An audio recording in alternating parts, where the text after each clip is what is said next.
Жашоо сүртүмдөрү. Сынак. Эмре Алту, Рожда Демирер, Ахмет Курал, Керем Купажы, Тайфун Эрарслан, Замире Зейнеп Касапоулу, Бурак Сатыбол, Дениз Барут, Мерал Асилтүрк, Эфе Караман, конок актер Ешим Жерен Бозоулу жана башкалар.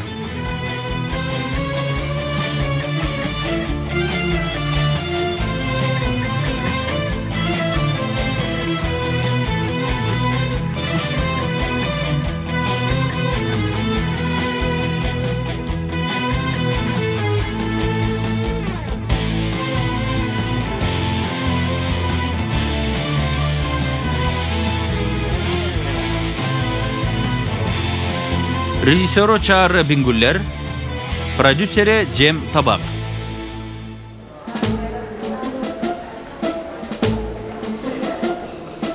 Урматтуу балдар, улуу күнгө 2 күн калды. Ошондуктан 1, 2, 3 сынак болсун, сынак болсун. Өтүп кетсин, өтүп кетсин. Сынак, сынак. Болсун. Достор, үнүңөр такыр угулбайт кой. Такыр угулбайт.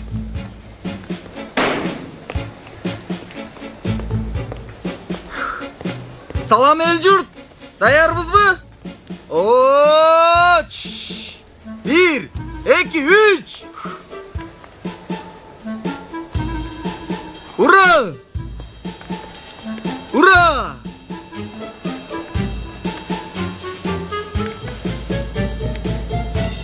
Болгула достор. Эмне болду дос? Gel otur dostum, otur. El çarşap kalıptır. Otur, otur. Дагы эле ойлонуп атасыңбы? Жигитпей калганыңа кайгырып атасыңбы?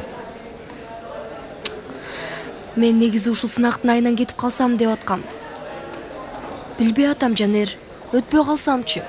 Экинчи турга өтүш үчүн упай жетпей калсачы? Керек болсо кетип каласың Дуру. Анын үстүнө сен каалаган упайды ала турганыңа ишенем. Билбейм эми. Башым айланып калды. Бул сынак сар санасы. Адамдын келечегин чечет да. Адам эмне каалаганын билсе эле максатынан тайбайт. Алдынан эмне чыкса да мен каалаганымды да максатымды да билем. Ошондуктан көңүлүм ток.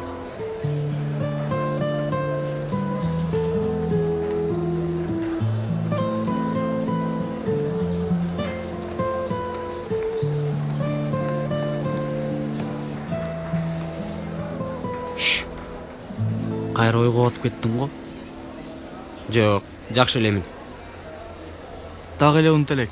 Айрымдар тоодон түшүп бактагыны кууп салышты деп кайгырышат. Ал да туура. Эмне деп атасың досум? Тилиңдин узунун. Кимди ким кууптур? Макул эми досум. Эч нерсе деген жокмун. Дебе. Ойлонуп сүйлө. Акырын балдар.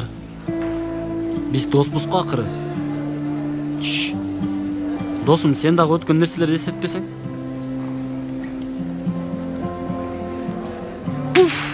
Мен нөл алат окшойм, нөл алам мен. Билгенимдин баарын унутуп койдум, Сейфи. Мээмдин ичи каңгырап боп-бош болуп турат. Мен бир суроого да жооп бере албайт окшойм. Тынчсызданмай жок. Тынч бол Айшегүлүм. Стресстин айынан мындай нерсе болот экен. Мына, мен да ошондоймун. Сен ансыз деле башынан бери ошондойсуң, Сейфи. Мен болсо азыр эле ушундай болуп атам. Түшүнүп атасыңбы? Оба. Мээ өчүрүлдү. Тынчсызданма жаным. Берчи мага. Мына, кара.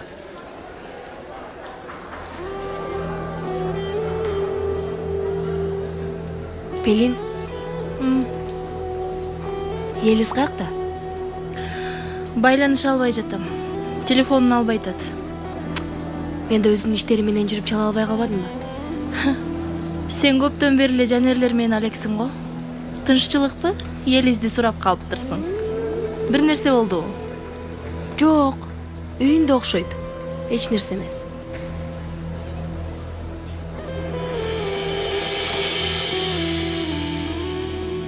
Кызым, сага тамак алып келдим. Келе кой эми, карачы. Кечинде да эч нерсе жебептирсиң, капа болуп жатам. Билип турам. Мага ачууланып жатасың. Бирок суранам. Кичине мени да түшүнсөң, өзүңдү менин ордума коюп көрчү. Суранам. Ала койчу гана, сүтүңдү ич. Каалабайм. Эч нерсени каалабайм. Мен окугум келип атат. Университетке баргым келип атат, апа.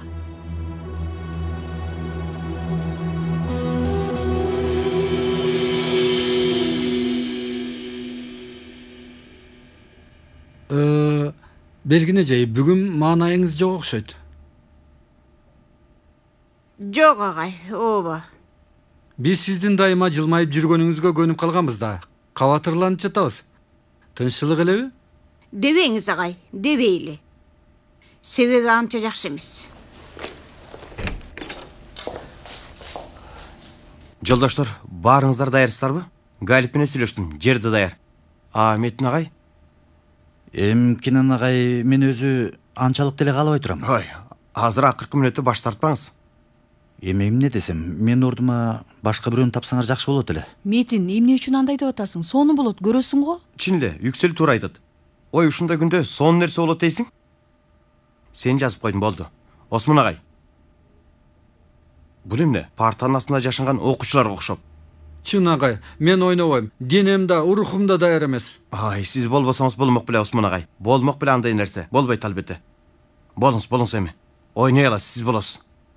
Кенан, Салих мырза менен сүйлөшүп көрдүңбү? Аны кантип көндүрөсүң эми? Бир аз наалымыш болуп атат, бирок бир айласын табабыз. Буйруса, себебин билесиң, ал мындай нерселерге кичине каршы да. Силер мага ишенгиле, мен көндүрөм. Осмон агай, каяка? Агай, коңгуроо шыңырап жатат. Мен барайын, даярдана баштайын. Столдун баарын сүртүп, бардык жерди сүртүп дегендей толтура иш. Ансыз да сабакка кечигип жатам. Мен азыр барышым керек. Токтой туруңуз. Осмон агай, кайда кетип атасыз? Сиз жок болбойт да. Агай, суранам антпегилечи. Азыр трибунада белгине жыйдагы отурса керек. Ушул салмагым менен коюңузчу суранам. Чын, кыйнабагылачы. Кыйнайм. Бир жакадан баш, бир жеңден кол.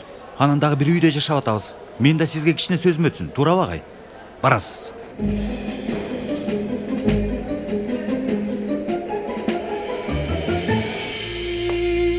Буларды таба албагандар да бар. Жебесең жок дегенде четке койбойт белең, кесир кылбай. Эмне мен ойлогон жоксузбу? Жашоомдун сынагына 2 күн калганда жашоомду талкалап атасыз. Кара, негизги сынак бул жерде. Жашоонун өзүндө. Дайыма эсептеп, ойлонуп туруп, өлчөп, тартып, ченеп, чечимди кабыл аласың. Мен чечимимди эбак чыгаргам. Апа, мен окуйм.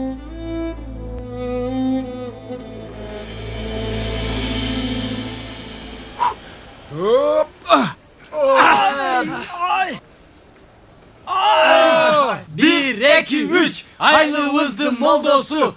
Atqa beret samandı. Mordon çığa tütünü, bilip alçı bulsandı. Takpıca cup. Baldar cup.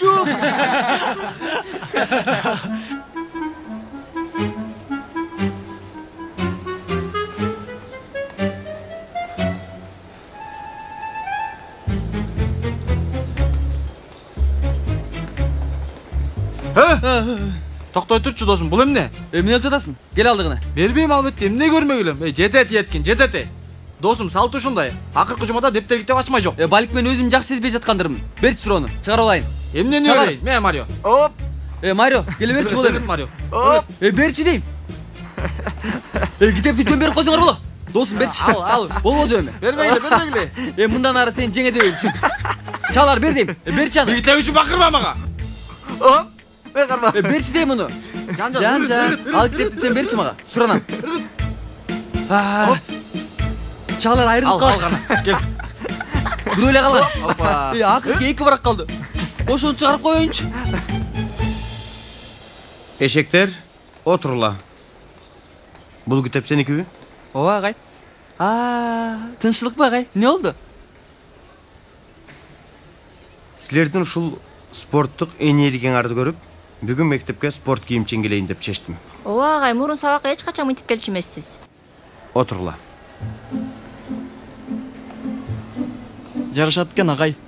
Бул үчүн эмне кылабыз агай? Бүгүн сабак болбойт. Китептерди, дептерлерди четке коюп койгула. Пикникке барабызбы агай? Эми окуган окуду. Ойноп жүргөн ойноп жүрдү. Жекшемби күнү чоң сынак болот. Бирок бул сынактан мурун унутпай турган дагы бир маанилүү сынак бар. Ичке учтук элем. Башка. Окутулган күрүч. Ал да керек. Бирок ал эмес. Агай, шекер менен суу. Мээ үчүн шекер, ооз кургабаш үчүн суу. Достор, силердин унутпашыңар керек болгон эң маанилүү нерсе бул сынак силердин жашооңордо жалгыз сынак эмес. Эми бул сынакта маанилүү болгону бутта бекем туруу, жашоону уланталуу. Албетте, бул сынак маанилүү эмес деген жокмун. Маанилүү. Бирок тагдырыңарды чечпейт. Муну такыр унутпагыла, макулбу? Азыр бул сынактан мурда жеңишиңер керек болгон дагы бир нерсе бар. Жүргүлө мени менен. Агай кайда кетип атабыз агай? Чоң сынактан мурда тапшырышыңар керек болгон акыркы сынак. Жүргүлө. Бирок мен дагы 2 тестим калды эле. Мен аны чыгарат элем. Бале болуп дагы бир сынак чыкты. Ансында сынак жетиштүү эле. Стресс болуп атканбыз, дагы бир сынак болбойт да. Кудай тобо. Елес. Карачы, сага эмне алдым. Өткөндө дүкөндө чогуу көрдүк эле го. Сага ушунчалык сонун жарашат дебедим беле. Арзандап калыптыр. Чыдабай сатып алдым. Эми карап койсоң, кызым, апаңа карачы эми. Ой элес, мени кайгырбай атат деп ойлоп атасыңбы? Мен сени ойлобой эле деп атасыңбы? Бирок сиңдигиңди да ойлош керек да. Тек өжөрлөнүп атасың. Сен бактылуу болосуң. Мындай болгону баарыбыз үчүн жакшы болот. Койчу кызым, өжөрлөнгөнүңдү токтот. Карасаң сонун экен. Сага чынында жакшы жарашат болуш керек. Апаңды жалдыратпай келип кийип көрсөң эми. Жакшы. Макул. Бериңиз кийип келейин. Азаматсың кызым.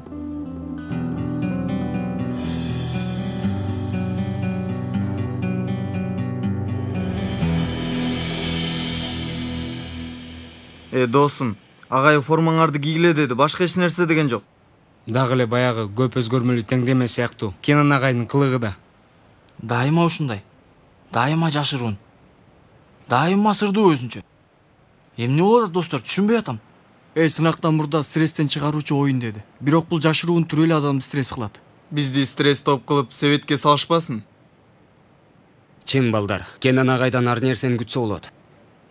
Чын азыр алдыбызга күчтүү команда чыкса, эч кийлигише албайм. Андан көрө кыздар командасы чыкса жакшыраак болот эле. Досум, максаттар эмне болду экен? Сынак тапшыр электе бир шабайларын суутуп коелу деп атса керек да. Кана балдар. Даяр болсоңор кеттик.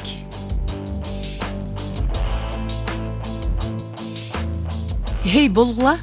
Атаандашыңар күтүп атат. Болгула.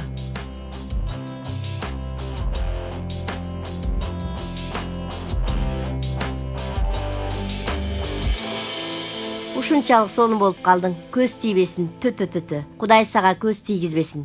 Сен баардык нерсенин эң жакшысына татыктоосуң. Тура тур, чачыңды да тарайын. Канча күндөн бери ыйлап жатып, бети башың шишиди. Саргайдың, соолудуң. Тура тур, ичкерден сага жол калып келейин. Акыры менин түшүнүп угуп койгонуңа ушунчалык сүйүндүм дейсиң. Ой, күйөөң экөөң үйлөнгөндөн кийин сүйлөшөсүңөр. Окуң келгенин айтасың. Ал болсо ии дейт. Андан кийин окуйсуң. Окуу качып кетпейт го. Муну да алалы. Буларды алып жакшылап жасан. Кызымдын көркү ачылсын. Тиге суп-сулуу көк көздөрүң көрүнсүн. Елис? Елис? Елис?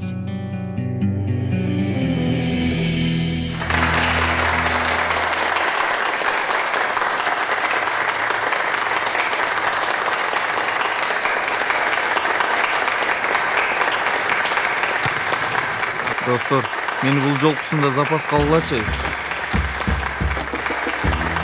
Атыңдаштарды карасыңар.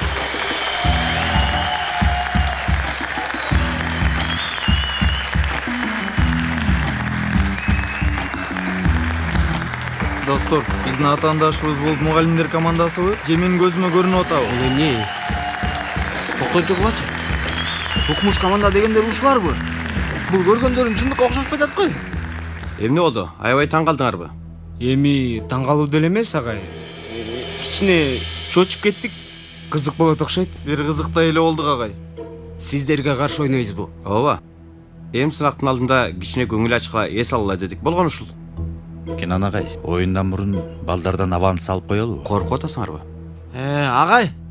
Бул иш заттын тыгыздыгын табуу дегенге окшобойт.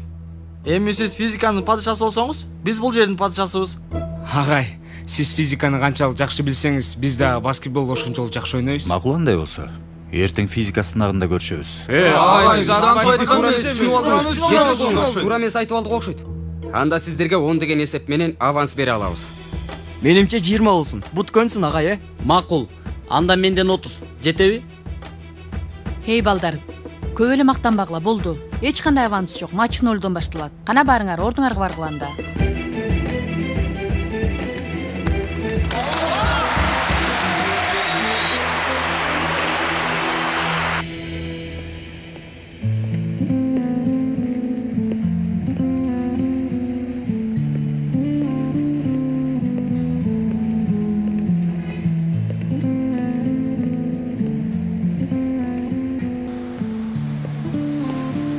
Мен эми эмне кылам? Каяка барамын? Кимге кантип көйгөйүмдү айтып берем? Ай апа. Сынак болоюн дегенде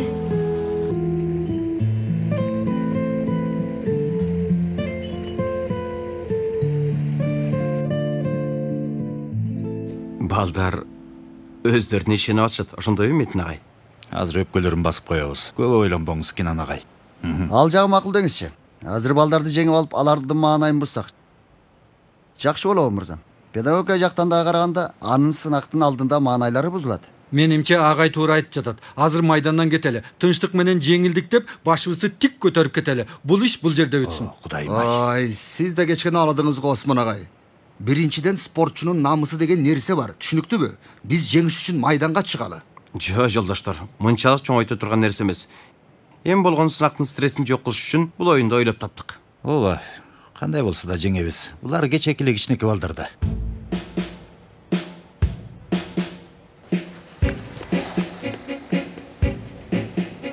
Сенин окуучуларың аябай утулушат го, Юксележей. Кудай атобу. Мен такыр антип ойлобойм. Эгер кааласаң мелдешели анда. Мен макулмун. Эмнеге? Эмне болсун? Тамак болобу? Тамак? Болот. Тамак сонун болот. Бирок кандай жөнөкөй жер эмес. Мындай люкс ресторанда болсун. Жеңилген төлөйт. Сүйлөштүк. Жакшы. Балдар, көп кыйналбай эле ойносок болот. Баары бир деле жеңебиз. О, досум, алардын ал жетпей калат. Жолдоштор, иш мелдешке айланды. Сөзсүз утушубуз керек. Түшүнүктүүбү? Ой, эмне болду Метин агай? Мелдешке айланды дейм. Жеңилбешибиз керек. Болгула мырзалар. Кана колуңарды койгула.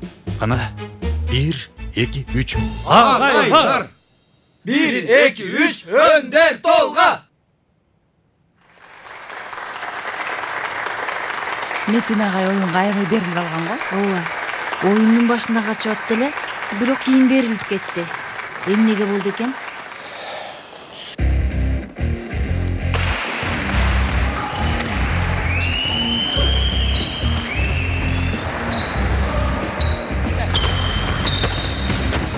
Барыңыз, ойнабасаңыз чыгыңыз.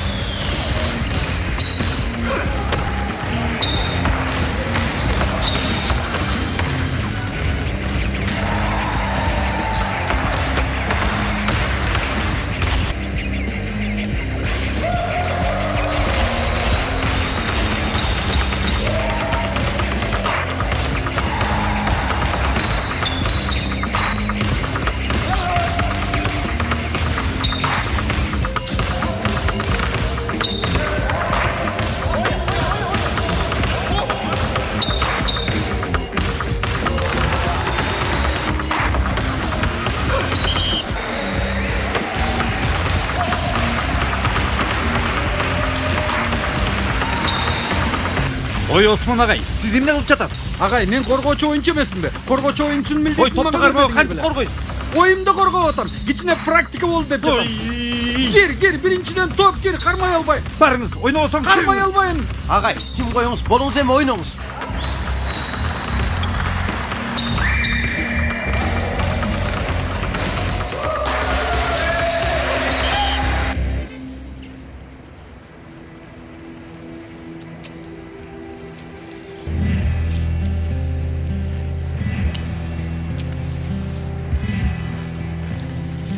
Салам. Кандайсың? Туристсиң бе? Hello. О, сүйлөшөлү. You English? Же немиссиң? Кое бер мени, кое бер дейм. Азыр кыйкырам айтып коеюн. Кое бер мени. Шакырын, болду. Эчтесе кылбайм. Болду. Кудай ато.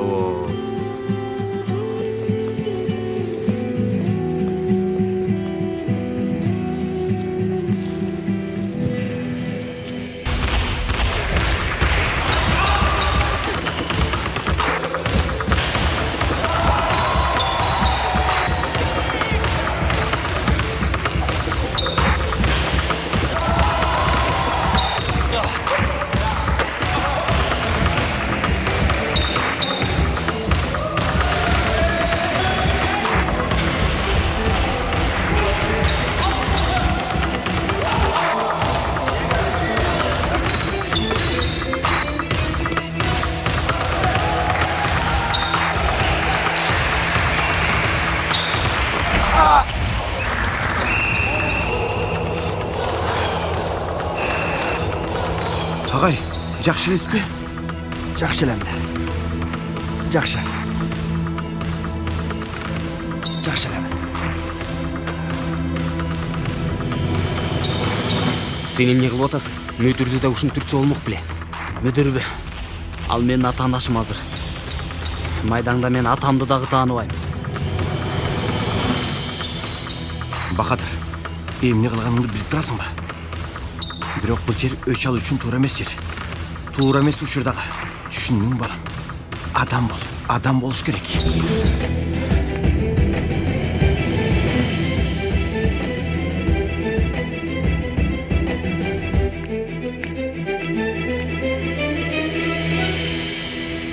Юсуф, таякесинин алтыны. Мен сени түшүнүп атам. Мектеп адамды кыйнайт. Мына бул баштыкты кара, таш салгандай. Мен деле чарчап жатам. Жашоо ансыз деле кыйын. Анан мектептеги кошумча кыйынчылык, ошондуктан көп окуй албадым. Керек болгон билимди алдым, бүтүрдүм. Андан кийинкиси оюн.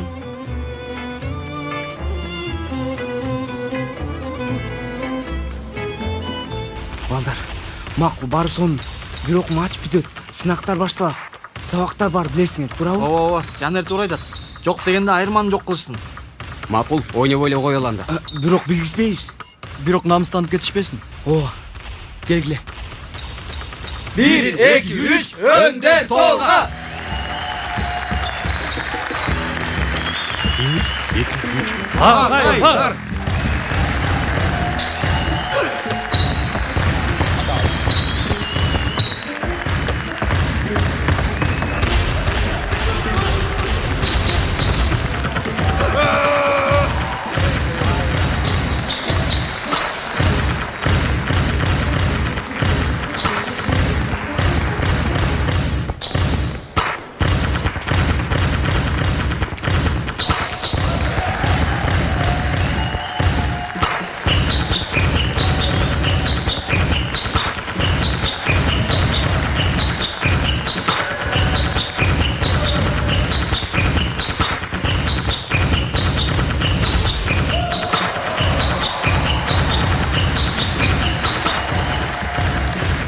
Биздикилер күчөштү.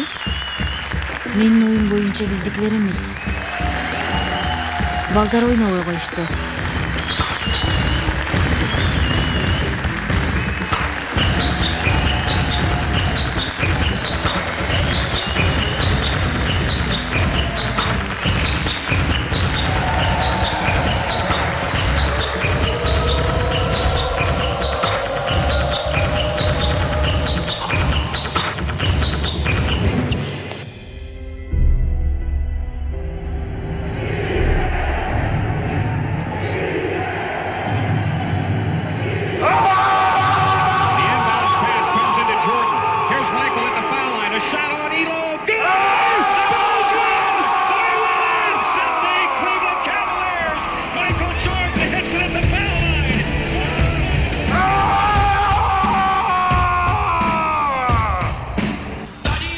loves his game.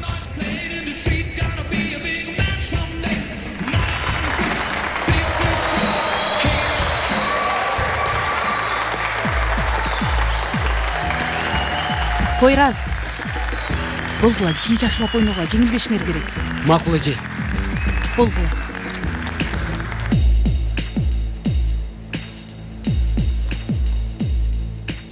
Балдар. Ушунча эпке келгенибиз жетет. Эми ойногонду баштадык. Кеттик. Болгула.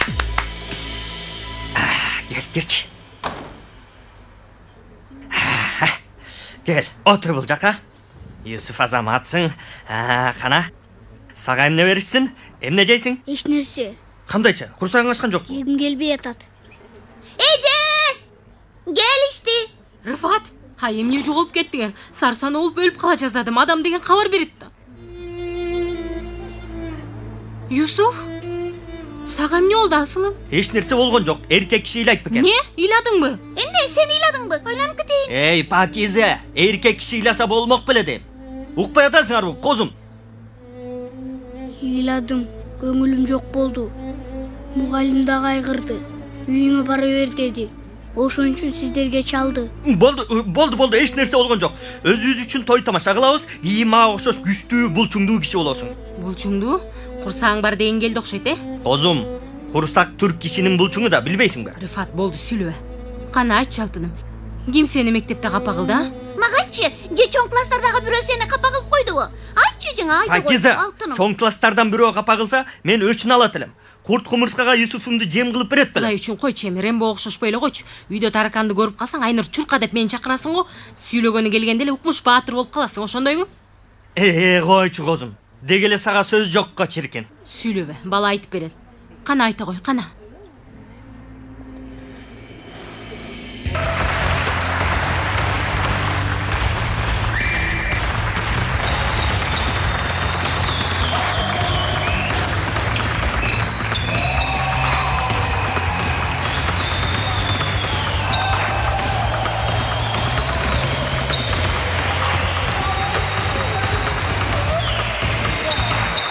Куттуктайм балдар. Сонун болду. Сиздер буга татыктуусуңар. Куттуктайм.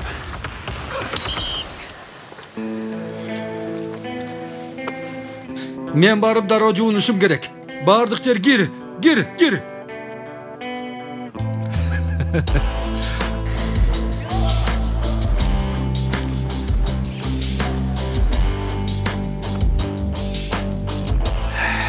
Тамакты мен алып берет окшойм. Ооба. Так ошондой. Жеңсек дагы бар бир мен төлөйт болчумун. Чын элеби? Ушунчалык берилип ойнодуң го утулуп калбаш үчүн. Колуңдан келген кылып атат дедим. Сени сараң окшойт деп ойлоп калдым эле. Очей, болгону утулганда каалабайм. Кеттик.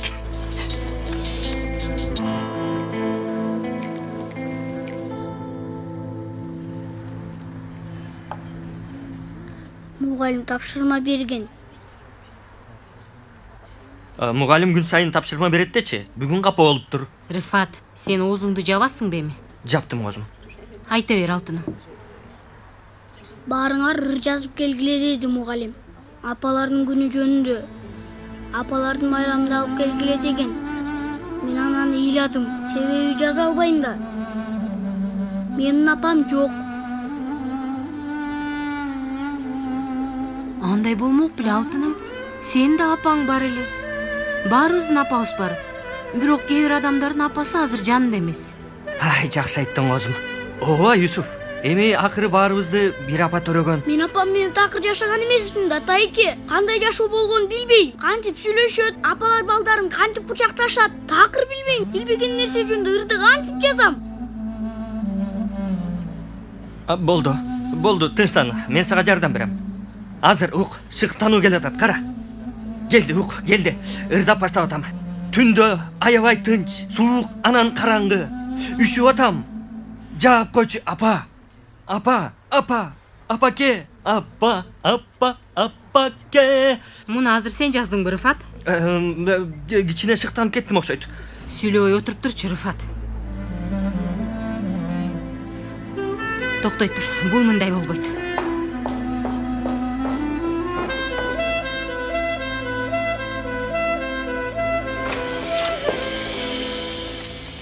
Салам. Салам. Сен бүгін маанайың жоқ қо? Жоқ, жакшы, баары жакшы. Кичине сезимдериң өзгөргөндө байкачу болдум кийинки күндөрү. Чын, жакшы элемин. Ошентип айтып атсаң, ошондойго. Балдар бул оюндун жыйынтыгына аябай кубанычты, Ооба. Кичине эс алышсын. Сынак эми аз убакыт калды. Туура. Бул толкундоо менен сынакка киришсе, билгендерин да унутуп коюшат. Анан билгендери көп болгонун ойлосок.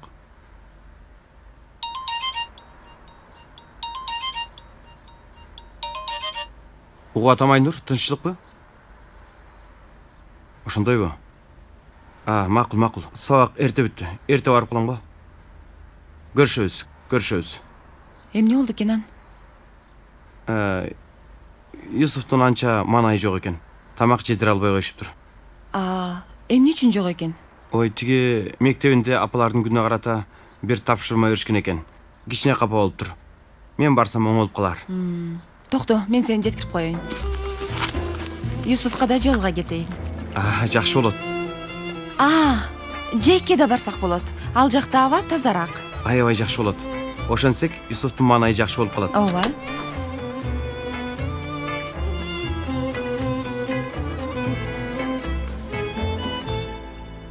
Жакшы калыңыз, Белгин эжей. Жакшы калыңыз. Жакшы барыңыздар.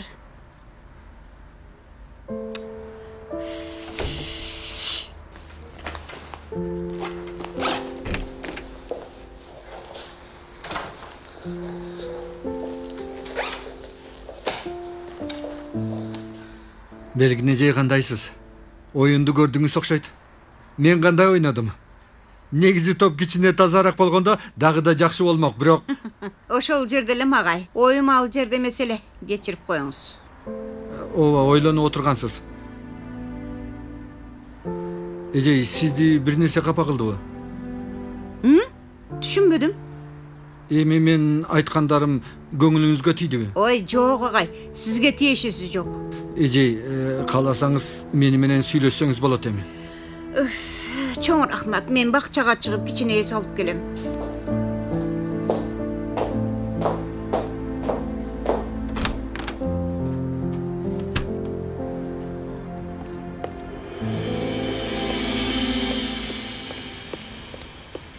Ding ding ding ding ding ding ding ding ding ding ding ding ding ding ding ding ding.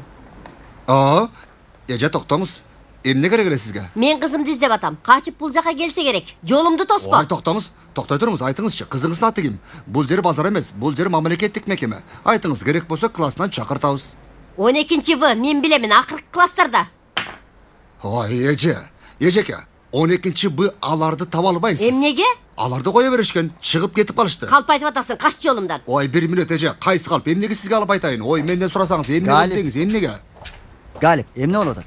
Мүдүрүм, неме бул аял келди. Ичкериге кирди. Мен сурадым, каяка кетип атасыз деп. Бул жер мамлекеттик мекеме дедим, табасыз дедим. Мен уксаңыз дедим. Биринчи дедим, экинчи дедим. Такыр болбойт мени. Галип, жетет.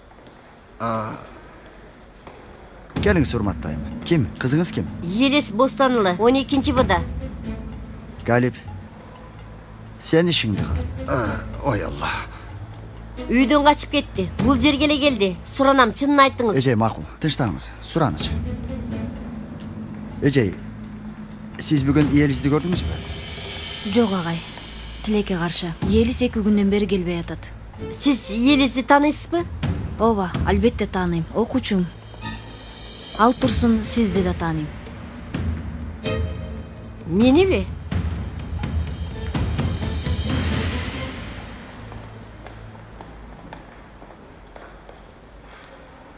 Сен эмне мынчалык катуу ойноп атасың? Мүдүрдү катуу уруп койдуң го. Ой ага, эч нерсе болбойт. Жок, сен мүдүрдөн кайсы өчүңдү алайын деп атасың? Көңүл бурба досум, эч нерсе жок. Ансыз да кароолго алынганбыз. Башыбызды балайдан алыс кармашыбыз керек. Макул досум, болду эми кеттик.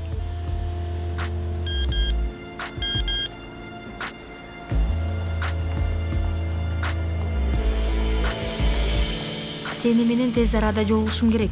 Сураныч, эч кимге айтпа. Жалгыз болгонуңда мага чалып койчу. Сүйлөбөйсүзбү же? Сураныч, Салих агайды уксун. Елис көп жылдан бери бул сынакка даярданып жүрөт. А сиз анын университетте окушуна тоскоол болгон апасыз го. Гүлайым. Бул азыр уккандарым айткандары туурабы? Эми Зехире эжейдин айткандары чындыкпы? Айтпайсызбы эже? Сураныч. Агай дагы уксун. Бул жерде сынакка бир канча саат калганда сиз кызыңызды сынакка кирбесин деп тоскоол болуп атасызбы же жокпу? Баарын сизге Елис айтып бердиби? Эми мааниси барбы? Гүлайым. Эми сиз азыр кызыңызды окутуунун ордуна күйөөгө берейин деп атасыз. Туура түшүндүмбү? Туура. Мен аябай жаман апамын. Бирок эч кандай жамандык кылганым жок го. Угуңуз эже, ал жагын биз билбейбиз. Бизди кызыктырбайт. Анан айыптоо айрыкча биздин колубузда эмес. Бирок мен муну жакшы билем. Елис аябай акылдуу кыз, жакшы окуучу. Анан сиз аны окуткандын ордуна күйөөгө берем деп кызга чоң жамандык кылып атасыз. Ой, ал менин жалгыз ишим. Мен анын апасы боломун. Анын жакшылыгын силерден да мен көп каалайм. Анда Елистин өзүнүн келечегин тандаганга эч кандай мүмкүнчүлүгү жокпу? Жок. Ал аябай кичинекей кыз. Жашоону түшүнбөйт да. Анан башка айлабыз барбы? Окубайлы койсун. Урматтайм. Окуганды каалаган адам ар дайым бир айласын табат. Стипендия деген бар, кандай десем, достору бар, биз мугалимдер да бар. Бул жерде бекер жүргөн жокпуз. Макул. Караңыз. Гүлайым, Сураныч. Олтуруңуз, Сураныч. Муну жакшылап сүйлөшөлү, угуңуз.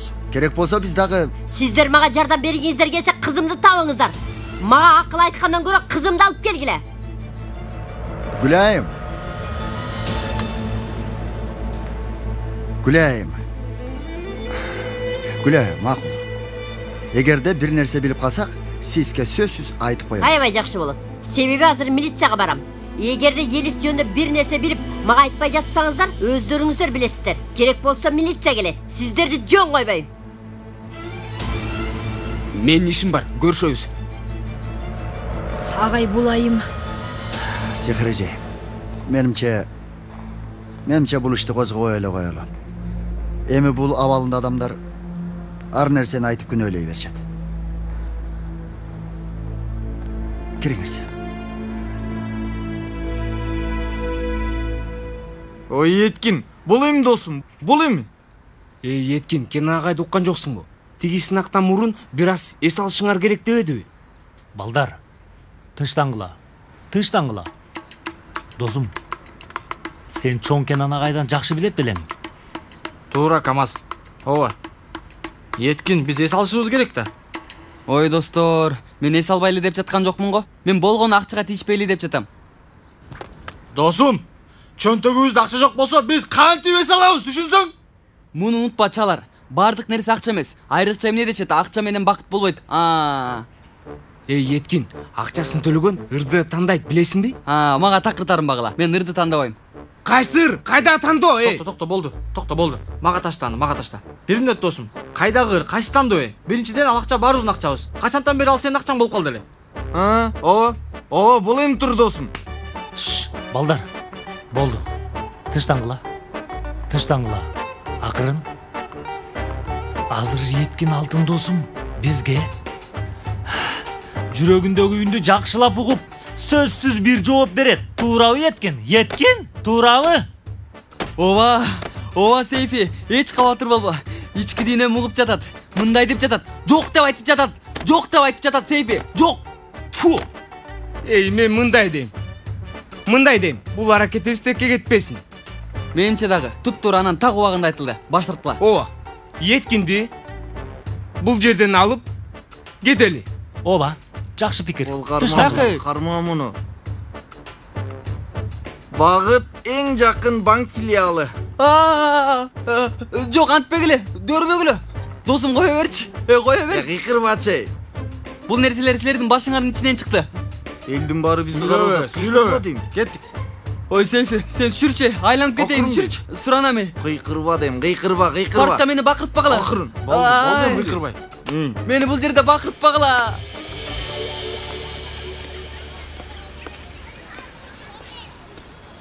Бир аз отуралыбы? Макул. Келчи гана оğlum. Айтчы гана, мектепте сени мынчалык капа кылган эмне болду? Бардык окуучулар апалар жөнүндө ыр жазышат. Эжей мени сен жазбасаң да болот деди. Апам жок да. Бирок мен жазгым келип атат, ата. Апа жөнүндө жазгым келип атат. Жаза бер oğlum. Бир жазып кой. Жазайын. Бирок апам менин жашоо кандай болгонун билбейм да. Менин апам да, атам да сизсиз. Ырды сиз жөнүндө жазайынбы? Жаза бер. Албетте жаза бер. Эмне үчүн болбойт эле? Аталар күндө эмне кылам анан? Юсуф алтыным. Мен да апамды аябай кичине кезимде жоготком. Мен мектепке баргым да келбейт эле. Апасы жок чоңою кандай болгонун жакшы эле билем. Ошондойбу? Мен сен атының Измирде жашайт деп ойлоп атпайбынбы? Атам 27 жыл мурун башка аял алган. Мени өгөй апам чоңойтtu. Чынында өгөй апа дегеним туура эмес болсо керек. Себеби аны өз апамдай жакшы көрөм. Ушундай сөздөрдү айттары тургандай багыптыр. Колун өбө турган аял экен да. Ошондой. Элиф эже, мага ыр жазганга жардам бересизби? Аха, жок дейт белем. Албетте жардам берем. Мына, болду анда. Мен сизге окшош апам болсом.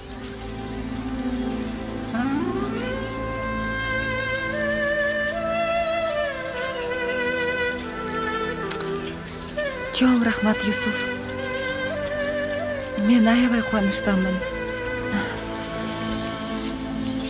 Ата, сиз Элиф эже экөөңөр үйлөнө албайсыздарбы?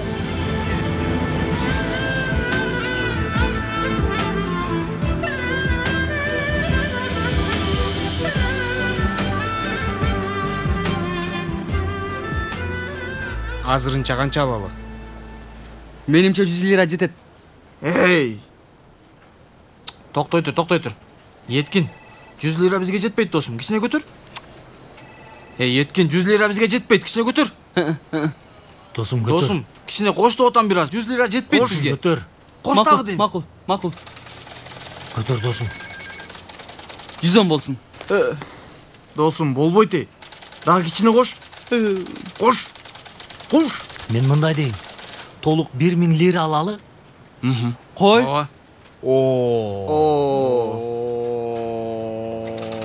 Аны мага айттыбы? Ошондой го. Сага эле айтты. Сейфи оозумдан чыгып кетти. Досум, мен кара, сен азыр барго, банктын ортосуна тургузуп алып Кечирип кой. таштайм азыр. Койчу, антпе. Досум, ук деп жатам, чын айтам. Сени бир кашык сууга чөктүрүп жиберем, түшүндүңбү? Болду, макул. Сейфи кечирип койчу. Макулбу? Макул, Сейфи. Бир нерсе болдубу, балдар? Неме, Байке, билесизби? Биз бул баладай сараң баланы көргөн эмеспиз жашообузда. Байке, 40 миллион эле мурда. 1000 болду азыр. 1000 болгону үчүн ушундай болуп атат. Биздин 40 000 акчабыз бар. Абыл бербей атат. Мындай деп атат. 100 алалы дейт. Бирткеден кийин 110 деди. Эмне десек да болбой атат. Эми ал акча менен баарын жазса болот. Ойлонсоз Байке, мындай. Эмнени кааласа ошол болот. Биздин кезек. Бул, кезек келди, баскыла. Баралы. Жакшы калдыңыз. Сакчы байке.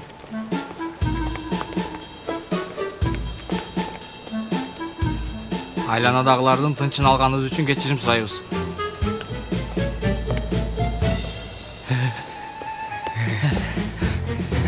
Акынч. Саламатсызбы? Биз 100 лира алат элек. Эмне? Токтой тур, Еткин. Еткин. Болду, жетет.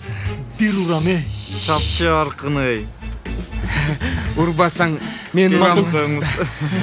Макул. 1000 лира болсун. İçim atışıyor tat, içim.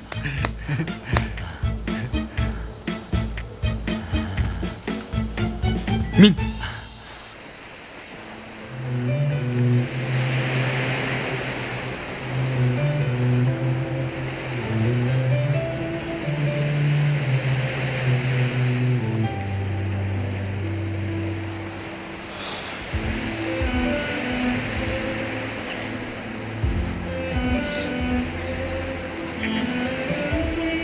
Елис, Пойраз.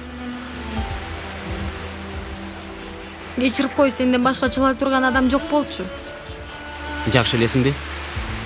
Жакшы эмесмин. Эч жакшы эмесмин. Сен үйүшүп калыпсың го.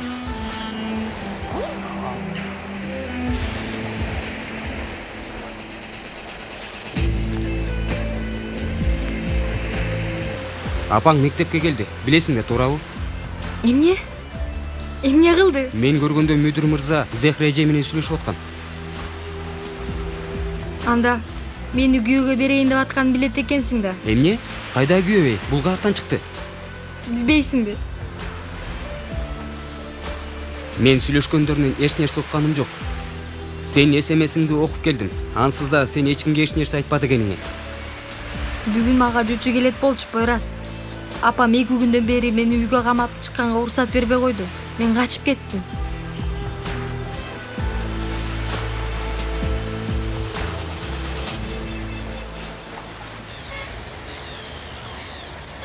Кош келиңиздер. Эмне аласыздар? 3 нан менен балык. Пиязы болсунбу? Болсун, болсун. Макул.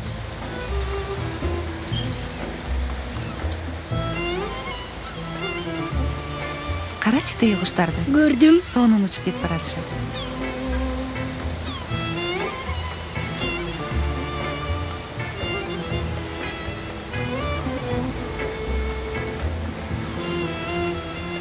Алыңыздар. Даамдуу болсун. Чоң рахмат. Кана ала кой.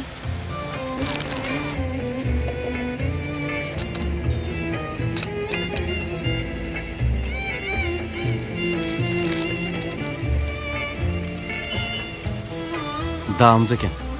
Сонун экен. Ошондойбу? Акырын балам, акырын. Оозуңдун баарын булганам. Токто, токто. Дароо сүртүп коебуз.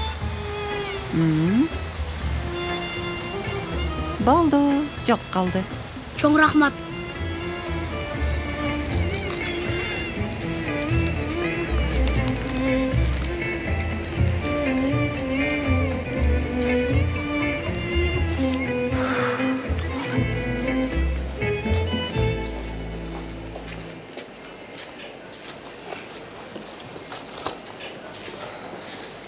Балдар, азыр жаңы кийим алыштын кереги жок го. Досум, стрессти жоготуунун эң жакшы ыкмасы дүкөн кыдыруу. Ооба досум. Аялдарды карачы. Алар стрессти эң жакшы түрдө чыгарып атышат. Макул. Бирок көп оолугуп албайлы. Макулбу? Акыры аял эмеспиз го.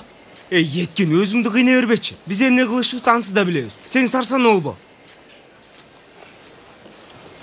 Балдар, бул кандай? Мага жарашабы? Жарашпаса да жараштырабыз, КамАЗ. Акча бар, бакыт бар досум. Жан. Кандай, а? Кандай? Эми кызыктай го. Жарашкан жок. Өмүр, кандай? Сонун досум, сонун жарашты, кийип көр.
Жан, кычырайсың го досум. Жылан, өзүнчө эле. Коюкмуш. Досум, бул размер менин размерим.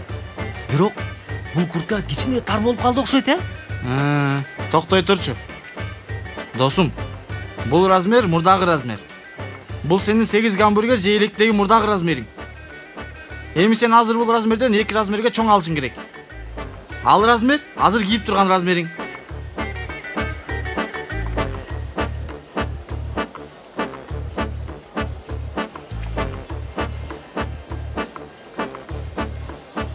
Кассага баралы. Мага чагылы.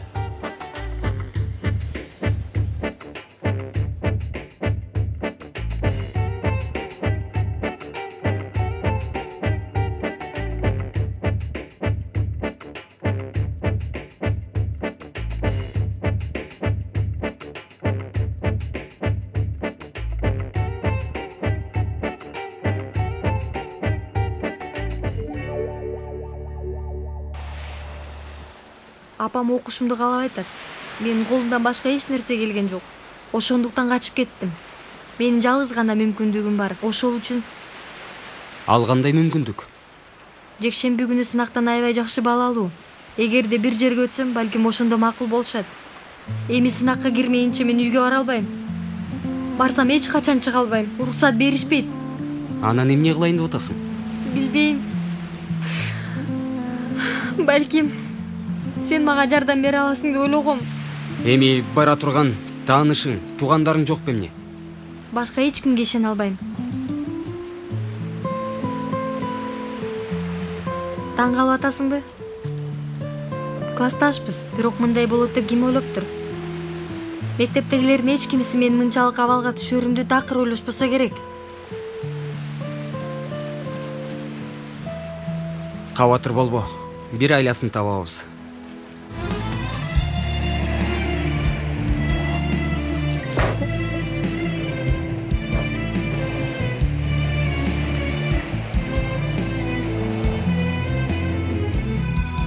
Сен сынакты тапшырасың, анан өтөсүң.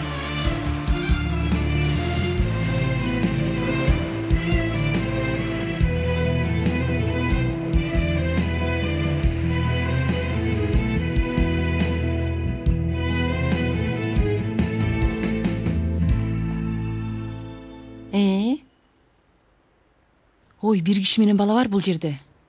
Чын элеби? Көрөйүнчү. Чын эле бар го? Чындап эле бар. Юксел, сенден коркуш керек. Мына, менден эч нерсени жашыра албайсың. Айтчы гана, бүгүн эмне кылдыңар? Ой, эмне кылмак элек ошол. Жээкке бардык, кичине сейилдедик. Тамак жедик. Муну кара. Жээкке барышыптыр. Тамак да жешиптир. Койсоңчу эми. Балык менен нан жедик. Ал жагын түшүндүк. Дагы эмне кылдыңар? Ошол. Кичине сейилдедик. Анан бир жерде отурдук. Андан кийин Кенан менен мен... Мына ошол жерди сурап атам. Кенан менен сен? Эми Кенан экөөбүз биринчи жолу мындай жакын болгондой, эми мындай мага ортобузда дубал кичине жоголгондой болду. Же мен ошондой сездимби билбейм. Мен дагы алыстан эле карашып жүрө бересиңер деп коркуп жаттым эле негизи. Негизи мунун баары Юсуф болгон үчүн болду. Юсуф бизге бири-бирибизди жакшыраак түшүнүшүбүз үчүн түрткү болду. Таң калбайм. Мен бүгүн өзүмдү Юсуфтун апасындай сезип кеттим бир убакта. Юсуф менин балам болгондой болду. Ой, кандай десем, айта албайсың. Баштан өткөрүш керек дешет го. Бул эми ошондой нерсе да. Ой, Элиф, мен чындап ушунчалык кубанып жатам. Кенанды да, Юсуфту да жакшы тааныйм. Анан аларга сага окшош аял чындап эле керек болуп жатат да.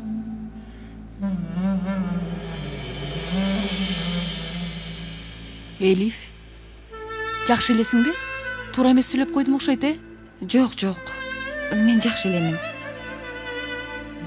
Чындап элеби? Ооба. Суу алып келейин. Сага да алып келейинби? Жок.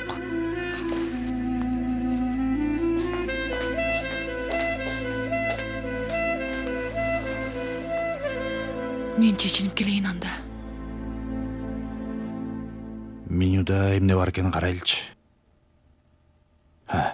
Башталышы. Коондо креветка коктейли. Бул тамашабы. Муну ким жейт? Дагы. Жаклин менен бом эмне деген тамактар жаза беришет. Ой, Кудай ато. Дагы. Просто малдын эти. 45 лира. Малды бүтүн берет окшойт. Агай? Агай, кебетеңиз кантет? Кечирип коюңуз агай. Коркутуп койдум окшойт. Халатчан жүрүп алдым. Таң калдырдыңыз агай. Жана сиз мектепте баскетболдон кийин жуунбадыңыз беле? Агай, баары жуунган коомдук мончодо жуунгандан кийин мен дагы бир жолу үйдө жуунам. Баскетбол ойноп атканда толтура микроб. Баардык жери кир болуп калды агай. Ошондуктан дайыма 2 жол жуунам. Таптаза болуп калдым.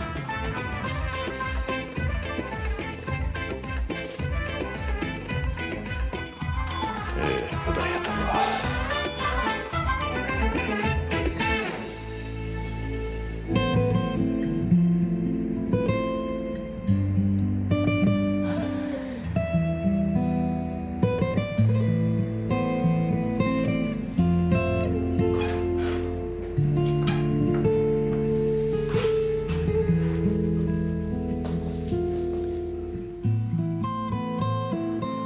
Элиф.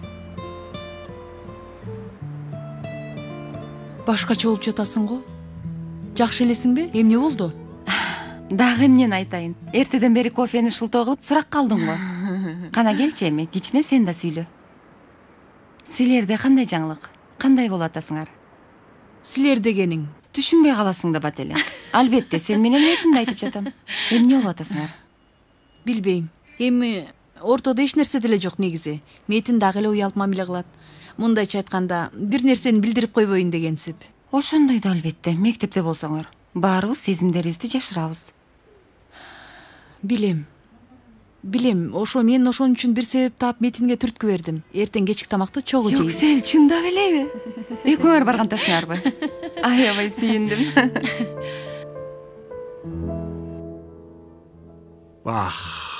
Агай, сизге бир нерсе айтайынбы? Папайя кошулган бет май ушундай сонун крем экен, терини сонун кылып коет экен. Менимче сиз да колдонсоңуз. Караңыз. Пактадай болуп калдым, жуп-жумшак. Сиз эмнени карап атасыз агай? Эртең Юксел менен тамакка барабыз. Интернеттен карап атам. Мекеме менюларды карап жатам. Сизге жыргалы.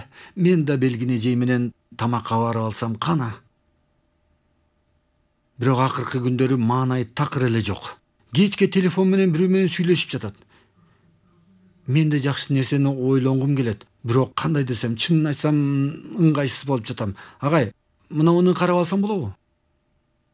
Албетте. Бул ресторан аябай кымбат экен, Ой, сиз сурабаңыз, мен да жооп бербейин, агай. Алла жардам берсин. Мугалимдин кызмат акысы менен кыйын. Айтмакчы, кымбатчылык дегенде газдын акысы келиптир. Буфеттин үстүнө коюп койдум.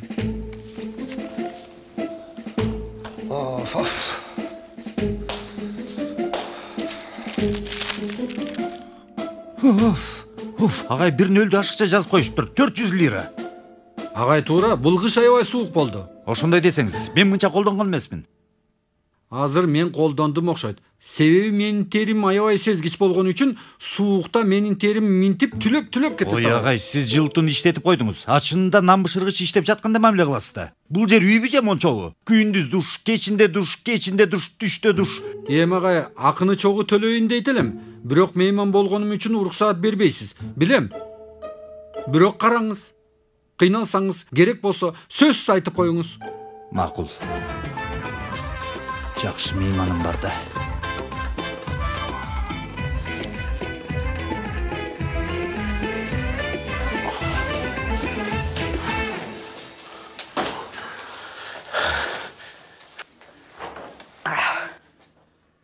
Балдар, мен бул сынак ишин эмес, бул сынак үчүн стрессти жоготуу ишине аябай кубандым. Айрыкча Айшегүл жаңы имиджимди аябай жактырат. Бирок билесиңби, сынак шылтоо ушундай досум. Кара досум, кара. Карагыла. Кандай болду? Балда. Жылан.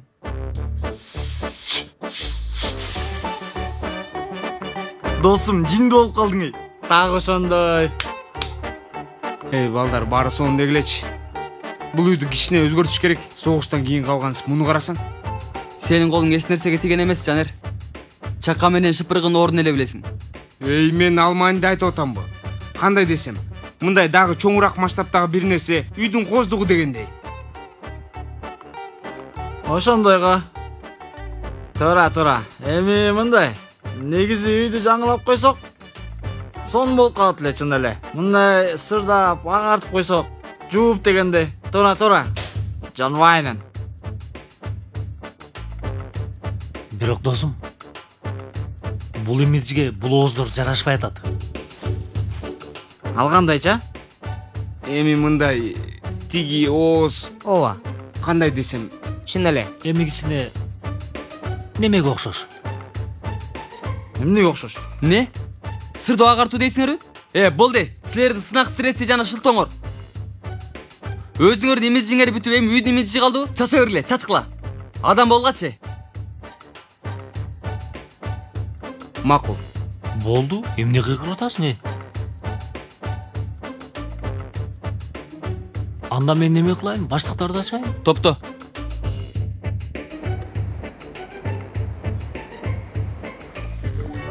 Кана? Бүгүн сонун күн болду ата. Ооба, сонун болду. Элиф эже чын эле аябай жакшы эже. Ооба, аябай жакшы. Аябай жакшы көрөм аны. Менимче дагы сүйкүмдүү адам. Ата, сиз менен азыр ачык сүйлөшөлүбү? Тынччылыкпы, Юсуф Тажан? Мындай ачык деп калгансыңбы? Мен бакканыңызда кыйынчылыктар болду. Мен билем, өзүңүз жалгыз. Бирок мен бул үчүн эч качан кыйналган эмесмин. Баары бир жаныңызда бирөө болгондо, мисалы Элиф эже сыяктуу. Сен бул нерсени көп ойлоп койдуң. Кээде мен дагы, Элиф эжең дагы ыңгайсыз кылып коесуң. Мага ачууланып жатасызбы? Жок, ачууланбай эле. Бирок азыр ачууланам. Бол, уйкунун убактысы. Түнүң бейпил болсун. Жакшы жатыңыз. Балдар, арстан жаткан жерини белгилүү болот. Мына бул жерге арстан сүрөтүн тагалы. Дуалдарды болсо сары кызыл кылалы. Кудай тобу. Досум, эгер андай кыла турган болсок, мен дагы дуалдар сары менен көккө боеп салам. Кара бүркүт алга. Анда мен шыпты акка, полдорду болсо карага боётуп коем. Койчу. Ой, болду. Кудай тобу. Эми түшүнүктүү болду. Күйөрмөн боёксуз болбойт экен. Башаламан болот го. Болду балдар. Акырын, тынчтангыла. Эң жакшысы үйдүн баарын кызыл көк кылалы. Жакшы жарашып калат. Балдар, акырын болгула. Үйдү боёсунушу дагы каяктан чыкты? Ансыз да бир канча айдан кийин бардык нерсе өтөт. Сынакка киргенден кийин баарыбыз ар кайсы жакка тарап кетебиз. Ижарага алынган үйдү актайбыз деген сунуш кимден чыкты? Мен түшүнбөй жатам. Таркайып турганыңызды каяктан билесиң, Еткин? Чын эле? Туура, Еткин. Баарыбыз балким Стамбулдагы университеттерге өтөбүз. Каяктан билесиң? Ошондойбу, Марио? Ошондой досум. Ошол таш, ошол имарат жашооланат. Тура. Мени уксаңар? Балдар, анда сырдоо, актоо иштерин баштайлыбы? Мындай дуалдарды баарын мындай ачык, жаркыраган түстөргө, Жарашпайт дейсиңби, досум? Жарашат, досум, жарашат. Кара, кебете башыбызды жаңырткан болсок, үйдө да жаңырталы. Макулсуңарбы? Мен макулмун, досум. Мен дагы макулмун, Мен да макулмун. Ашты албай койгондун кашыгы сынып калсын. Балдар, жөн турган жерден силер эмне чыгаша кылып атасыңар, Кудай тобу, эмне эркиндигибиз менен ойноп атасыңар? Келечекке инвестиция кылган акчабызды эмне ары бери чачып атасыңар? Макул эмесмин, досум. Макул эмесмин. Еткин, бир жолу болсо да сүйлөөчү. Чын эле жетет, Еткин. Бир чабам азыр, көрөсүң. Колуңду кой. Досум, булар жашыл майдандарда көргүзү келген аракеттер. Мына ушулар да. Эй, кесме! Кесме?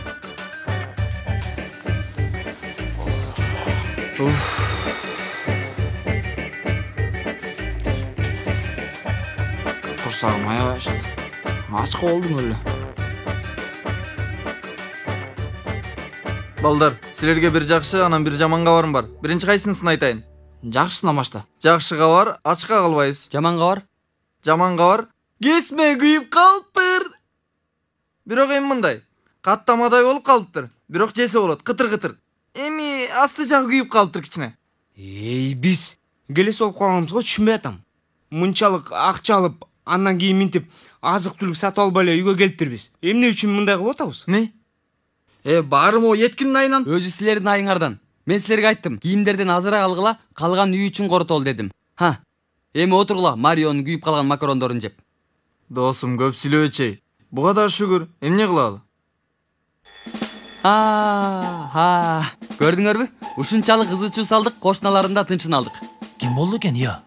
Карабай туруп биле албайбыз. Еткин эшти чыгашаты кылдатып атат. Бирөөнү күтүп аттык беле.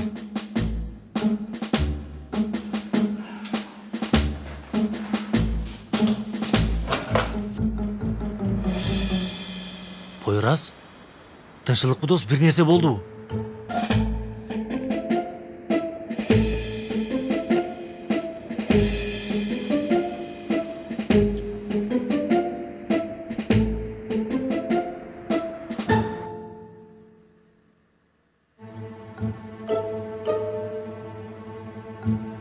Бул караш.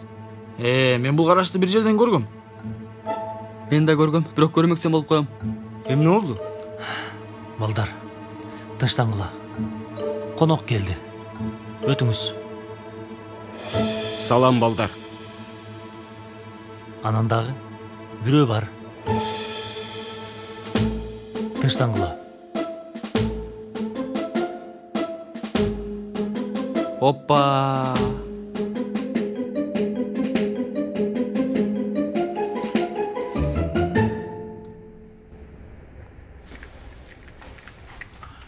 Козум, бул эсеп китеп иштери көп болуп кетти. Бир бухгалтерди ишке албайлыкпы?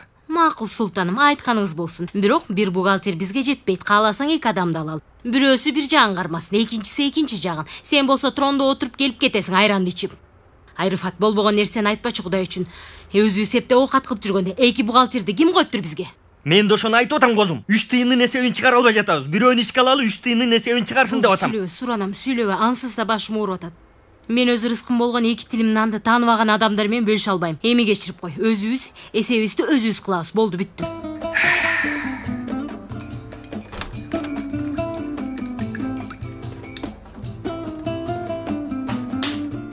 Келди биздин алендолон. Карасаң кайра учуп ойлорго батып кетти. Азыр бизди көрбөй жатат го дейм. Жезде? Угуп атам Рыфат. Жок, жөн эле салам берейин дегем. Алейкум салам. Эгерде бул абалдын себепкери Элиф болсо, мен мурдумду кесип берейин. Мен да ошону ойлоп атам козум. Аябай сонун күн өткөрдүк. Чоң рахмат. Жакшы жат. Дагы СМС келди. Карасаң, оозу кулагына жетип калды. Желкесине чейин жетип атат кубанганынан. Албетте, биздин эркелешкен биринчи айдарыбыз өтүп кетти. СМС жазуулар, паркта куушмай оюндары, тизелеп туруп ырырдаган өтүп кетти. Бардык нерсе көпүрөдөн өткөнгө чейин экен, Мен сага 2 мүнөттүн ичинде сүйүү толгон СМС жиберем козум. Акырын жибер, өз башыңа катуу тийбесин. Эмнеге? Айрыфат, дөөрбөч каяктай нерселерди айтып. Бир үйдө жашап атып, бири-бирибизге тит деп СМС жиберебизби мектептеги окуучуларга окшоп. Максат романтикалуу болуу, козум. Мен махабатымды көрсөтүш үчүн бардык нерсени кылам. Чын айтып атам, СМСте маселе жок. Рыфат, бул эмне? Сен 72 лираны эмне кылдың я? Ой жөнөт дедим козум, болгон ошо. Макул, ал жерге жаз. Муну дагы жаз. 72. Билесиңерби? Кылбаган жалгыз ушул жардамыбыз калды эле. Аны да кылып койдук. Балдар, азыр үйүбүздө үйүнөн качкан кызды жашырып атабыз. Тактан аскан эшик ансыз да. Ар түрдүү кылмышка ортоктош болобу? Балдар, бул жолку абал олуттуу. Ой кыздын апасы арчаса баарыбызды өлтүрөт.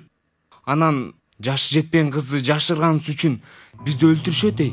Жок досум, ниетибиз ак болгондо далилдей албайбыз да. Жаштыгыбызда жыргай албайбыз. Эми бул жолукусунда сөзсүз 15 жылга кетебиз. Сөзсүз. Оозуңа кара таш эй. Эмне? Кенан агай муну билип калса бизди жок кылат го. Анан үстүбүзгө сүлгү жаап коет. Тарыхый чаң баскан текчелерде ордубузду алабыз да анан. Ошондой эле кылат. Мунусун да ошондой эле кылат.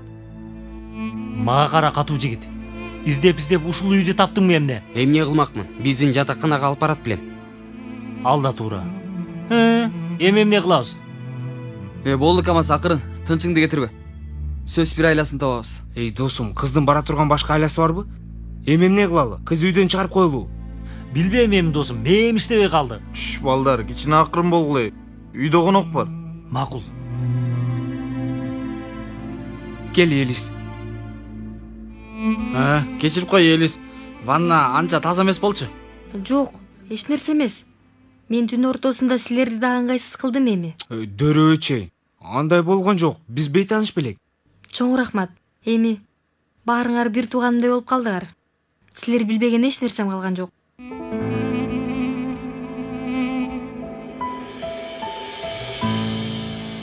Чоң кыз.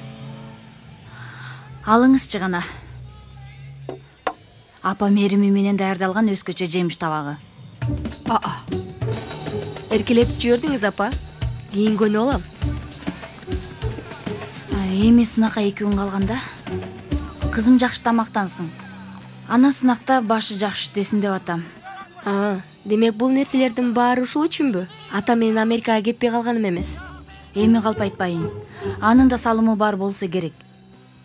Сен атаңдын бардык аракеттерине карабастан, ал менин күтүүнү тандабай, бул жерде калганың үчүн кубанбадым десем, жалган болот. Сиз канчалык катуу болгонго аракеттенип жатканыңызды билем, бирок жүрөгүңүз кандай жумшак экенин да билем. Мен ал жүрөктү таарынтып коет белем. Ай, дароо жагынба. Кандай сонун. Дурайым, өзүңүздү кандай сезип атасыз? Сынакка даярсызбы, кызым? Сиз кабатыр болбоңуз, апаке. Бардык суроолорго бир-бирден жооп берем. Бир-бирден жооп берет имиш. Эми аны көрөбүз. Мен көп ишенбей атам, бирок эмне кандай деп атасыз? Жанер менен досторунун айынан. Кудай жалгасын, быйыл аябай көп окуя болду. Түшүнгөн жокмун. Мунун түшүнбөй турган эч нерсеси жок, Дуру. Жарнама жылдысы болбогонуң эле калды эле. Ал да болду. Аны сас келгенсип Кудай сактады. Мектептен айдалып кала жастады. жаздады. Апа жаман оюм жок болчу да. Жанелердин дагы ниети жаман эмес. Мага актабай эле кой. Ачууңду келтирбе. Мен аларды билбейт белем. Бирок сабактарды таштап койгон жокмун. Адилеттүү болбой атасыз. Болду, адилеттүү элемин. Бирок бул сынактар бүткөнгө чейин башыбызды орто турган эч нерсе болбойт. Түшүндүңбү, Дуру? Макул, сөз берем. Жекшемби күнү негизи бир иш башталат. Билесиң. Тандоо бүткөнчө, экинчи кадам бүткөнчө, сен бир университетке киргенге чейин эми өзүңдү кичине кыйнайсың, макулбу, кызым? Сөз берем, апаке. Баары сиз каалаганыңыздай болот. Менин каалаганым үчүн эмес, кызым. Эми бул сенин келечегиң, сенин эркиндигиң, ошолор үчүн. Мен кирди жайым деп унутуп калыптырмын. Кара. Токто, муну бүтүрүп коеюн. Сен кечке отура бербе, макулбу? Уктап эс ал. Жемиштердин баарын түгөтөсүң.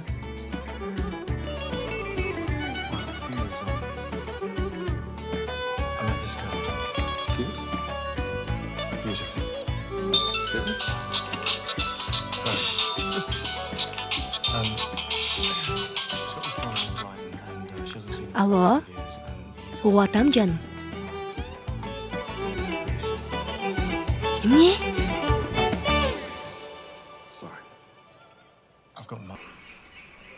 If she's not going to be at their mercy, she will have to learn more about this new present.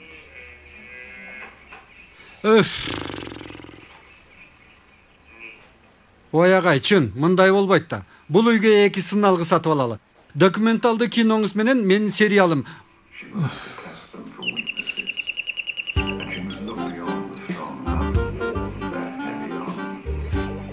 Мен ачып коем. Убара болбоңуз. Коюңузчу.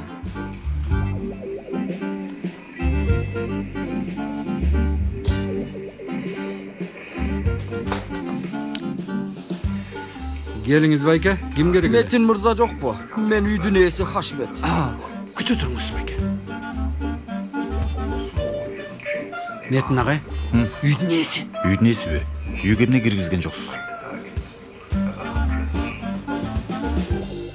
Хашмет байке, тынччылыкпы? Эмне болду? Келиңиз, киргиңиз. Жок, балам. Башка күнү кирем буйруса. Метин мырза, балам, менин бир сөзүм бар эле.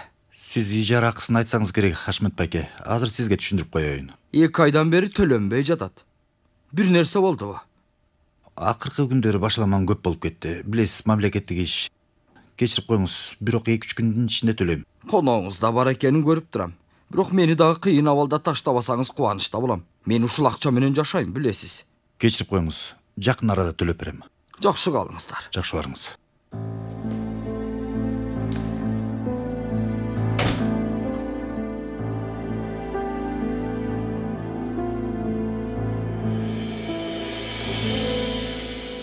Мени кара, кошуналардан эч ким көргөн жок да? Жок. Эмнеге? Ой, Елистин абалы белгилүү. Эми бирөө көрүп калса, ошого айтып атат, маселе чыгышы мүмкүн. Жок, эч ким көргөн жок. Елис, мен бул кийимдерди сага алып келдим. Балким түнү сага керек болот. Чоң рахмат сага. Эч нерсе эмес. Достор, планыңар кандай? Менимче Кенан агайга баралы. Ой, эмне кылат эле? Кенан агай 2 лекция окуйт. Андан кийин Елизди апасынын жанына жиберип ийет. Ой, мен да билбей турам. Бир да мугалим бизди колдойт деп ойлобойм. Апам деле колдобойт. Балдар, мен силерди көп кыйнабай эле коеюн. Эң жакшысы мен барам. Жок. Андай нерсени ойлобо. Кетем деп да Ансыз да бул жерде кечке кала албайт. Баарыбыз чогуу бул нерсенин айласын табышыбыз керек. Макул. Эми азыр кыйын абалда көйгөй бар досубуз турат. Анан сынак болгонго чейин ага жардам беришибиз керек. Ыңгайлуу кылышыбыз керек. Кийин эмне болот көрөбүз. Сынактан кийин көрөбүз кандай болорун.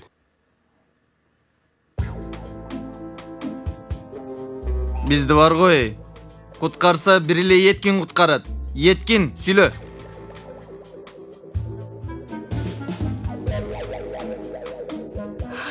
Ооба. Макул. Ансыз да башка айлабыз деле жок. Биз эми сыртта жүрүп келебиз кечинде. Эртең башка айла издеп көрөбүз. Ой, андай кылганыңар болбойт. Мен силерди үйүңөрдөн чыгарып саламбы? Елис, биз ансыз да үй жок калбайбыз. Эми көчөдө да калбайбыз. Анан азыр акчабыз да бар. Акчалуу учурларыбыз. Ошондойбу Еткин? Ал кандайча? Мейман канада түнөйбүзбү, Жанер? Ооба, албетте, мен буга макулмун. Ооба. Эч кандай мейман кана жок. Балдар, менин чынында үйүңөрдү баса алгым келбейт. Мен бир кичинекей эле жерге жатып уктайт элем. Эгер уруксат берсеңиз. Елис, Кудай үчүн мына бул өгүздөрдүн кебетелерин карачы. Булар турса ушул үйдө сен тынч уктай аласыңбы? Сен өзүң буга ишене аласыңбы? Анан биз эркек балдарбыз. Эшикте бизге эч нерсе болбойт. Макулбу? Елиз уксаң. Сага бир өтүнүчүм бар. Эгер бирөө келип эшик такылдатса дагы такыр ачпа, макулбу? Эми билип калышта биз өз моюнубузга алабыз. Ой, мен негизи мына бул жерге бир жерге жатып алат элем. Неме дейин дегем. Эми досторум менен түн эшикте тоңум келбей жатат, чынында. Эми жакшы пикир, басып сейилдөө туурабы? Мен жууркан менен жастыкты алып алайынчы. Азыр келем. Мейли анда достор туралы. Мен кеткенимди апам билбейт, байкап калбаса эле болду. Мейли андай болсо. Туралы. Койрас кеттик. Болгула кеттик анда, болгула. Болгула кеттик, болгула. Макул, сен чыкчы. Чык. Макул, көрүшкөнчө. Курткаңды ал, курткаңды.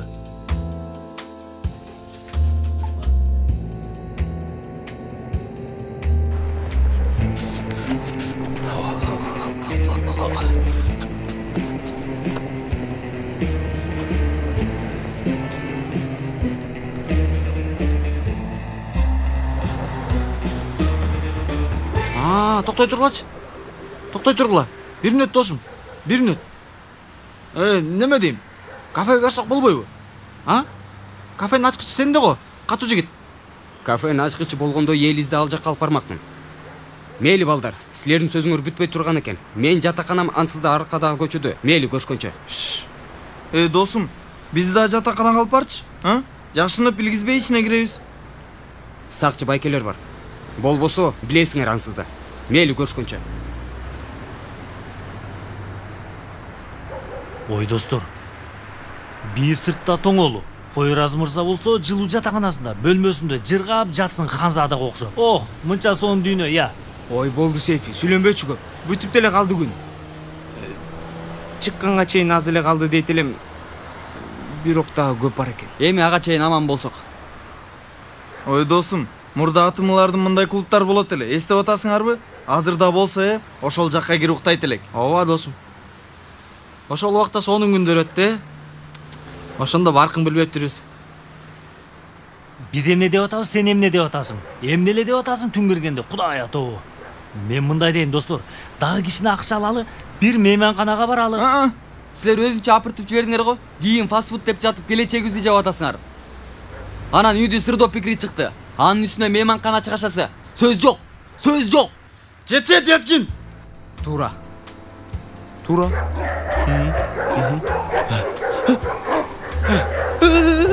Тойбос карышкырлар. Эмнеле деп атасың? Каяктагы карышкырлар? Алар кадимки иттер да. Ооба. Ой. Балдар.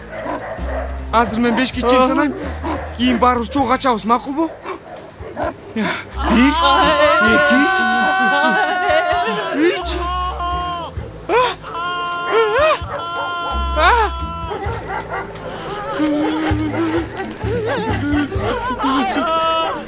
Балдар!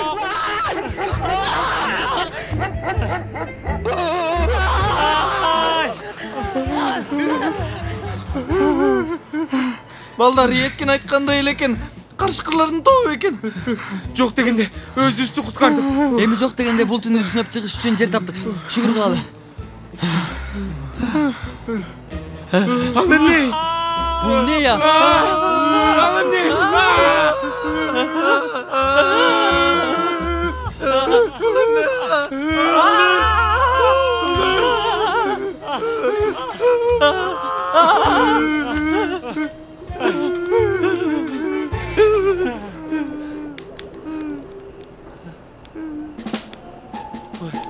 Балдар, тыштан. Болду акырын, жок дегенде жылынып алдык. Бирок мындай болсо, буту колубузду ишке алып кетет го.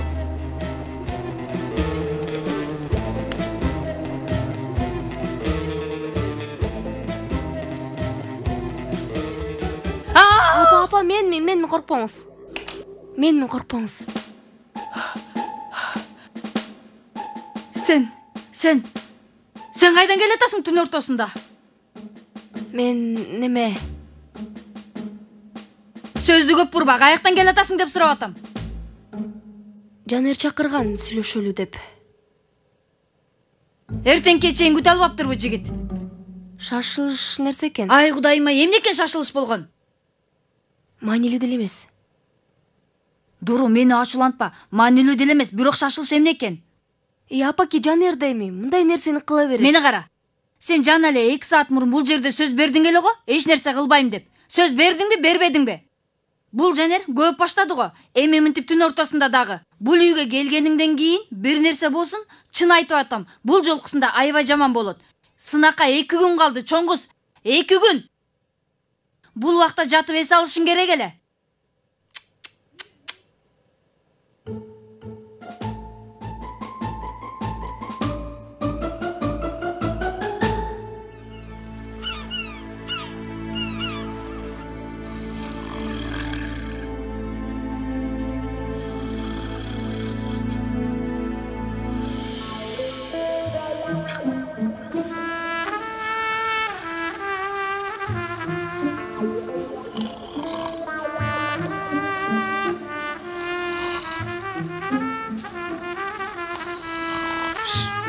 Таң атып тур балдар.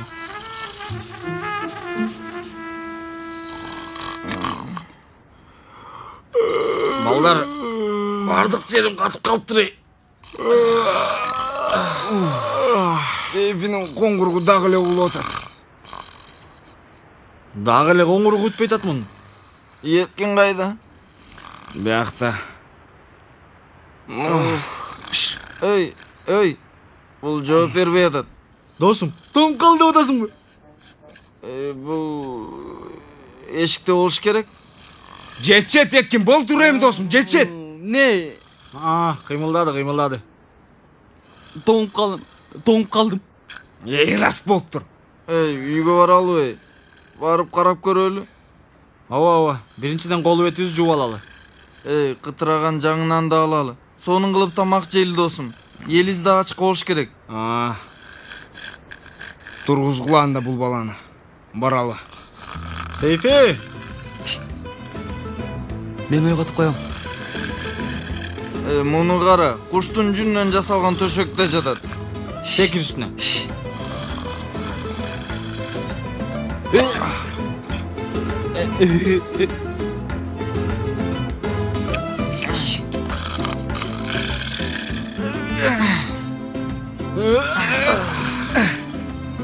Секир үстүнө. Синелеби?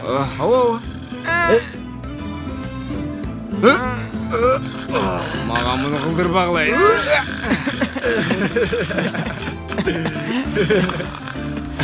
Ойгонбойт калбай. Коңурук тартат.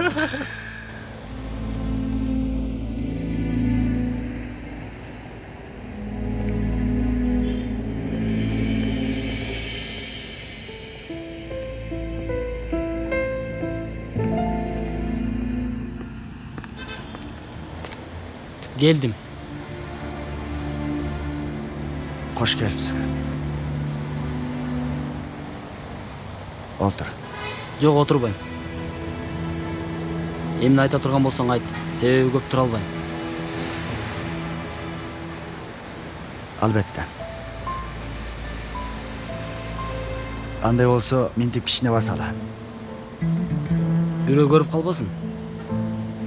Ата бала болгонубузду билип калышат. Кийин эмне кылабыз? Кече оюнда мага болгон ачууңду, жиниңди сезип калдым. Ошону үчүн алганы келдиңизби эмне? Кулагымды чоёсузбу? Эмне кыласыз? Сени дагы капа кылыш үчүн чакырганым жок, Бакадыр. Эмне үчүн чакырдыңыз анда? Эртең сынак болот. Мен алдын ала сага ийгилик каалагым келди. Ошондойбу? Аябай толкунданып кеттим. Ал турсун колу бутунда титиреп кетти десем болот. Бакадыр, чынымды айтам. Ой, сиз дайым эле чын айтасыз. Макул, апаң үчүн чакырдым сени. Болду эми? Билем, ал болгондо алдагы азыр сынактын алдында сени көрүп, ийгилик кааламак эле. Эми анын каалоосун ишке ашырыш үчүн. Болду, түшүндүм, болду. Кайра мага мурдагы эле сөздөрдү айтып, күнөөлөш үчүн мени чакырдыңыз. Бакадыр.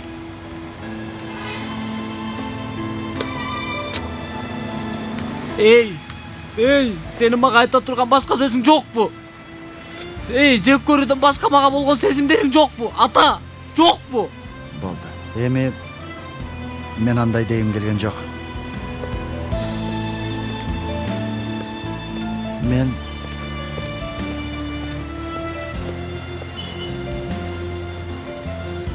болгону сынактын алдында ийгилик каалайын дегем.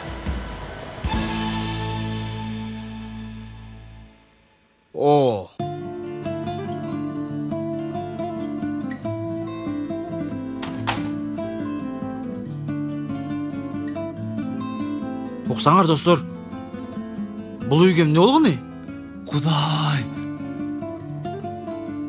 Достор, бул жер биздин үйүбүзбү? Келдиңерби? Кутман таң. Мен силерге тамак даярдап күтүп аткам. Чай дагы даяр. Ашканада. Достор, бул эмне я? Четерге желдин үйүнө пери келгендей болуптур. Елис, сен эмне кылып таштадың? Эч нерсе. Эми кичине үйдү жинап койдум. Ашкананы сүрттүм. Анан мына бул кириңер бар экен, буларды жууп койдум. Кирлерби? Кана? Ал ич кийимиң окшойт. Макул, неме кылба. Аны. Ой балдар, силердин кылганыңардын жанында бул эч нерсе эмес. Ой. Мен чыдай албай атам, болду. Келгиле тамак жейличи. Балдар, тиги баштыктагыны алгыла. Макул, мен чай алып келейин азыр. Башта. Отургула, алгыла. Мен алгыла нандан. Нандан алгыла балдар.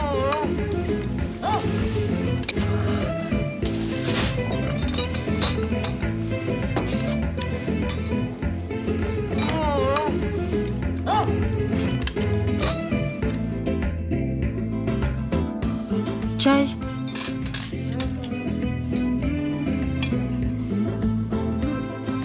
Олайын. Адам бол, адам. Аябай сол.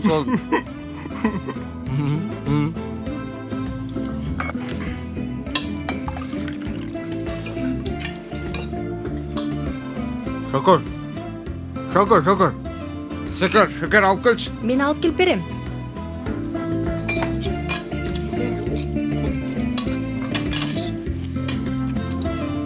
Шекерди таба албай койдум. Шекер. Шекер қақта еткін сен қарап келші.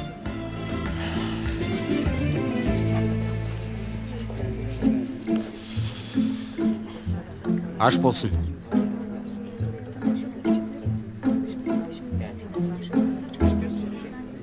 Эже? Рыфат байке менен сүйлөштүңүзбү, Пакиз эже? Эмнеге? Ой, сизге айттым эле го, бүгүн эрте кетишим керек деп. Эртең сенин сынагың болот эле. Рыфат байке! Эмне болду, Пакизе? Рыфат бол кел, полиция келди, полиция. Мен сага айткам туурабы? Токтотчу жигит. Мынакей. Так эле ушул бала. Муну кармаңыздар. Токтогула, мырзалар. Байке, мен Тармал кафе башкармалыгынын несимин, Рыфат Санжаклы. Эмне болгонун бизге дагы айтып бере аласызбы? Ай, Кудайым ай, кайрада полиция келдиби?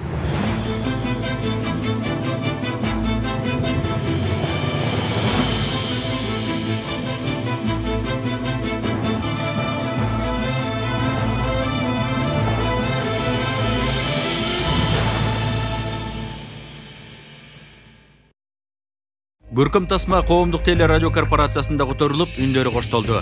Котормонун редактору Айгүл Жумагулова, үн коштоого Чыңгыз Мамаев, Арнис Кыдырмышев, Айзада Абдыкалыкова, Кыял Аданова, Шаршыбек Шейшенов, Азамат Маданбеков, Атамбек Шамуратов, Нурдөлөт Попоев, Илим Калмуратов, Айнаш Аширова, Руслан Орзакунов, Искендер Кубанычбек уулу, Алмаз Шаадаев, Язгүл Имахова, Адилет Солдатбек уулу, Индира Токтогожоева, Салтанат Жумакадыр кызы, Адыл Болорбек уулу, Аруке Калыбекова, Динара Авазова жана башкалар катышты. Үн режиссеру Кыял Төрөгулова,